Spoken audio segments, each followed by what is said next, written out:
भी मित्तल हाउस जगमगा रहा था। उस परिवार का फैमिली डॉक्टर। नजरअंदाजी। आधी रात में भी मित्तल हाउस जगमगा रहा था। उस परिवार का फैमिली डॉक्टर अनन्या का चेकअप करने आया हुआ था। अनन्या काफी इमोशनल हो गई थी और बेहद उदास है।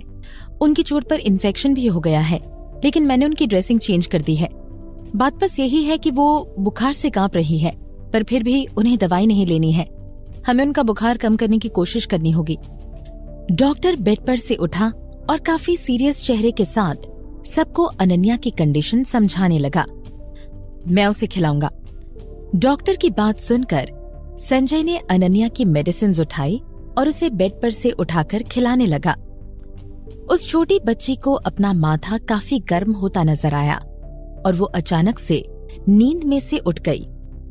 अनन्या, देखो तुम बीमार पड़ गई हो, चलो अपनी दवाइयां खा लो। संजय उसे प्यार से कहने लगा।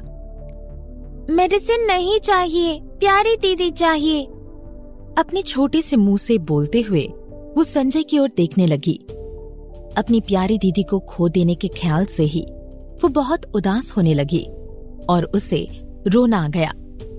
ऐसे तेज बुखार में भी उसे अर्पिता की याद आ रही है। अर्पिता ने इस पर ऐसा क्या जादू कर दिया है? तुम पहले ये मेडिसिन लो, जब तुम्हारा बुखार कम हो जाएगा तब हम इस बारे में बात करेंगे। संजय ने उसके मासूम चेहरे को देखते हुए, जो कि पल पल आंसू बहाए जा रहा था, उसे समझाते हुए कहा। संजय की आंखें उसकी अनन्या के लिए चिंता साफ बयान कर रही थी। उसकी आवाज भी धीमी पड़ चुकी थी। मुझे नहीं पसंद डैडी, प्यारी दीदी नहीं तो मेडिसिन भी नहीं। अनन्या ने गुस्से में कहते हुए संजय को अपनी ओर से दूर हटा दिया। उसने खुद को ब्लैंकेट के अंदर छुपा लिया। वो संजय की ओर देखना भी नहीं चाहती थी। इस बार वो सच में काफी गुस्सा थी। उसने खुद को इस तरह ब्लैंकेट में छुपा लिया था जैसे कि कोई गाय का बच्चा खुद को छुपाता है। मिस्टर संजय, अनन्या की बॉडी पर अभी भी घाव भरे नहीं हैं, उसे मेडिसिन लेनी ही होंगी। डॉक्टर ने अनन्या की हालत को समझाते हुए संजय को कहा। आपको क्या लगता है, क्या मैं नहीं चाहता कि वो मेडिसिन में ले ले? संजय फिर से अपनी रूड आवाज में डॉक्टर को कहने लगा। ये उसकी लिटिल प्रिंसेस थी।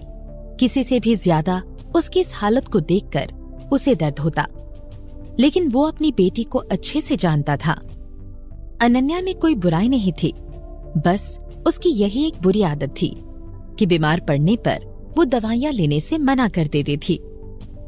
पहले जब बाकी लोग उसे दवाइयां देने में नाकाम हो जाते तो वो सिर्फ संजय की बात सुनती थी, लेकिन इस बार वो संजय से भी गुस्सा थी क्योंकि उसने अर्पिता को घर से बाहर निकाल दिया था। इस बार तो संजय भी कुछ नहीं कर सकता था।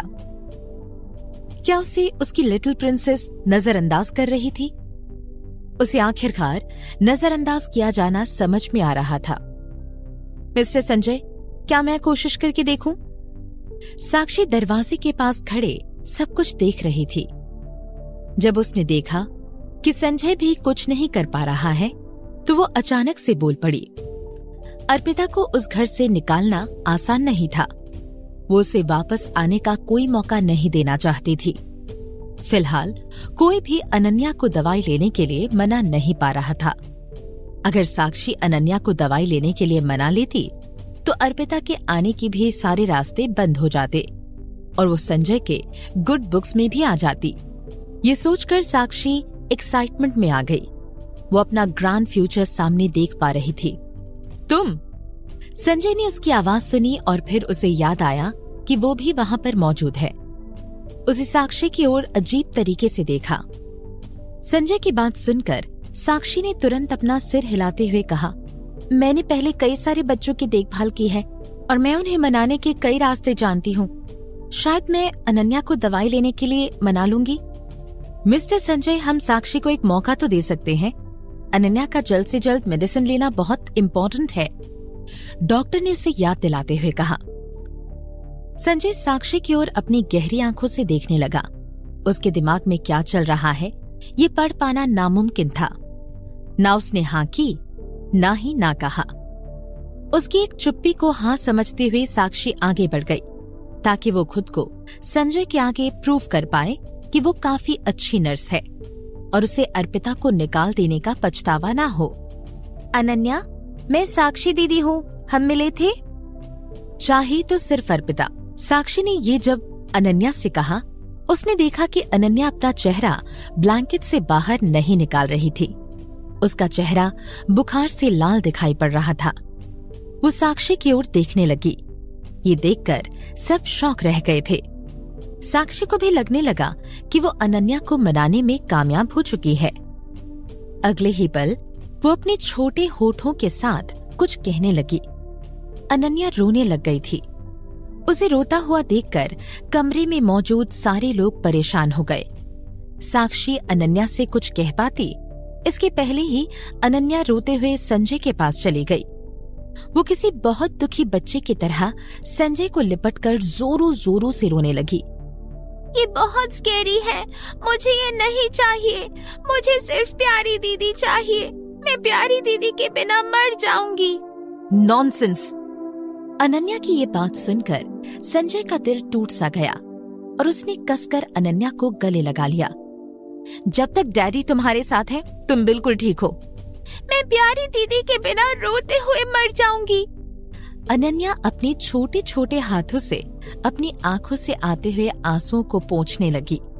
कुछ देर चुप होने के बाद अनन्या के आंखों से वापस आंसू बहने लगे। तुम सब लोग अभी तक यहाँ पर खड़े क्या कर रहे हो? जाओ और उस अर्पिता को ढूंढो।